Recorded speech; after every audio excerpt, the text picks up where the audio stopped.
বাঁচাইয়া গো ও মা বোন সবই রইল পড়ে যাবার সময় দেখে বাঁচাইয়া গো আজ না হয় তুমি যাইবা কবরে যাবার সময় দেখে বাঁচাইয়া গো ও মা বোন সবই রইল পড়ে যাবার সময় দেখে বাঁচাইয়া গো দাদা গেল দাদি গেল মা গেল বাবা গেল কেউ এলো না ফিরে সবাইকে যাইতে হবে গো ও মা বোন অন্ধকার কবরে সবাইকে যাইতে হবে গো আজ না হয় কাল তুমি যাইবা কবরে যাওয়ার সময় দেখি বাঁচাইয়া গো সুবহানাল্লাহ সুবহানাল্লাহ বাড়ি করলা গাড়ি করলা চলো গাড়ি করে হঠাৎ আজরাইল সামনে খাড়া গো ও মা জান চলো অন্ধকার কবরে কোনো কথা মানিবে না গো এই পাখাটা আমার মুখে লাগছে গলা শুকিয়ে যাচ্ছে পাখাটা দিলাম দরকার নেই জাহান্নারা আপা এখন সিমেন্ট দিয়েছে আল্লাহ আজ না হয় কাল কবরে চলে যাবে কিছুই কবরে যাবে না ছেলে কাঁদবে মেয়ে কাঁদবে আরে ছেলে কাঁদে মেয়ে কাঁদে মা কিভাবে যাও চলে মা বলিয়ে ডাকবো কারে গো ও মা জান অন্ধকার কবরে মা বলে ডাকবো কারে গো সুবহানাল্লাহ সব চলে যাবে দাদা গেল দাদি গেল মা গেল বাপ গেল আমরাও কবে চলে যাব কিছুই যাবে না এই টাকাটা কবরে রক্ষাদার হবে বলেন একবার সুবহানাল্লাহ এই টাকা কথা বলবে কবরে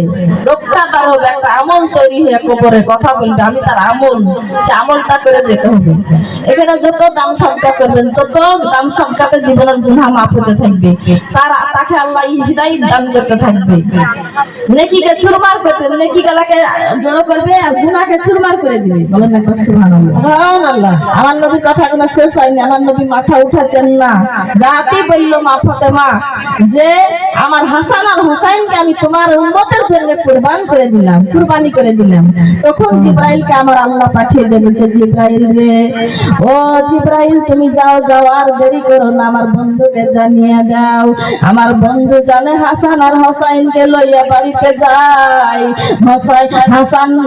হাসানকে তার উম্মতেরা বিষ খাইয়া মরবে সবুজ করে দিনে থেকে বিদায় করে দিবে আর হুসাইনকে কারবালার ময়দানে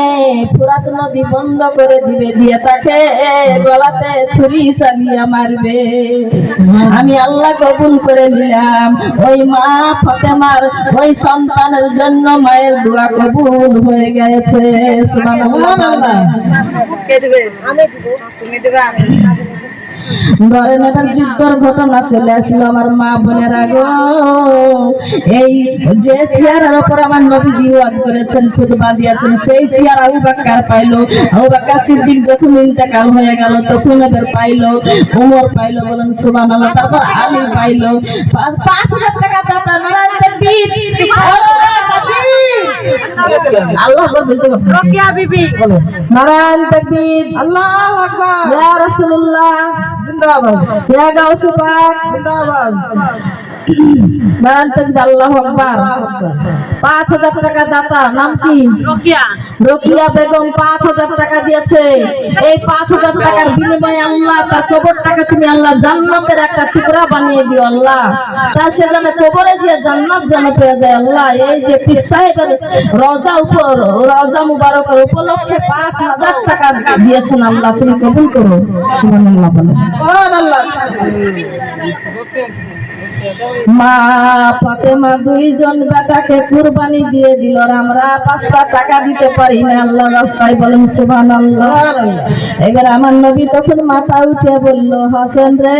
হাসান আয় আমার বুকে আয় চল বাড়ি চলো নিয়ে যাই বলেন সুবহানাল্লাহ হঠাৎ করে ঈদ চলে আসলো ঈদের দিন সে ঈদের দিন মা ফাতেমাকে বলছে মা গো ও মা তুমি কি করছো মা তো যাই নামাজ বিছালছি নামাজ পড়বো বাবা আমার হাসান আর হুসাইন তখন বলছে মা জননী গো কাল যে ঈদ হবে মা ও মা আমাদের জন্য কি নতুন জামা কিনুনি মা। সকল আমার বন্ধুরা নতুন জামা গায়ে ঈদ পড়তে যাবে কাল ঈদগাহার মাঠে, আমাদের জন্য নতুন জামা কি বানানো হয়নি মা। মা তখন বুকের মধ্যে দরপর করতে লাগলো, হারে সন্তানেরা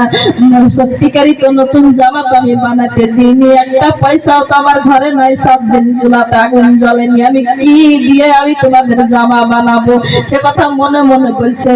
সন্তানকে বলছে না, বলেন সুবহানাল্লাহ। দুই কাঁধেতে বসে আছে ইমাম হোসেন আর হাসান, ধীরে ধীরে চলেন নানা ঈদগাহের ময়দান, ও ধীরে ধীরে চলেন নানা ঈদগাহের ময়দান। ও দুই কাঁধেতে বসে আছে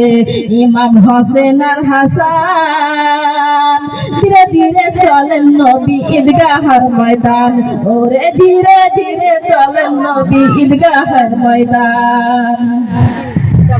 কাল সকালে ঈদের নামাজ পড়বো মা জননী, এখনো কি নতুন পোশাক কিনা আমাদের হয়নি। সুবহানাল্লাহ বলেন। কাল সকালে ঈদের নামাজ পড়বো মা জননী, এখনো কি নতুন পোশাক কিনা আমাদের হয়নি। जन्नत रानी माँ फातेमा, जन्नत रानी माँ फातेमा, जन्नत रानी माँ फातेमा कोरोना पाया। ओ धीरे धीरे चलें नाना ईदगाहर मैदान, ओरे धीरे धीरे चलें नाना ईदगाहर मैदान, ओरे धीरे धीरे चलें नबी ईदगाहर मैदान। दुई कांधेते बसे आछे इमाम হোসেন আর হাসান, ও ধীরে ধীরে চলেন নানা ঈদগাহের ময়দান, ওরে ধীরে ধীরে চলেন নানা ঈদগাহের ময়দান। ফুরাত নদী